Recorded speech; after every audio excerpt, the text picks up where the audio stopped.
Si Burnok ay nahingi ng kambing.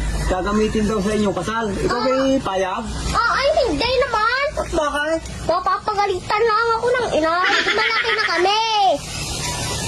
Ay, may kasi Burnok nagsasabi sa akin kahit daw magpapakasal. Sinungaling yan si Burnok. Huwag kang maniniwala dyan. Nakulot, nag-usap na tayo.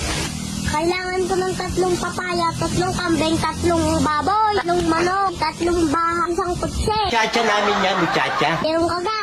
Ay, siguro tayo ang dami papapili. 3 bahay, 3 kambing, 3 baboy, 3 papaya, 3 kutse.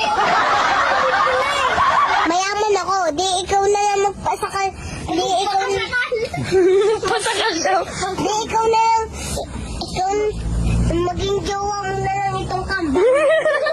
Isal ka na lang dyan para mabuti.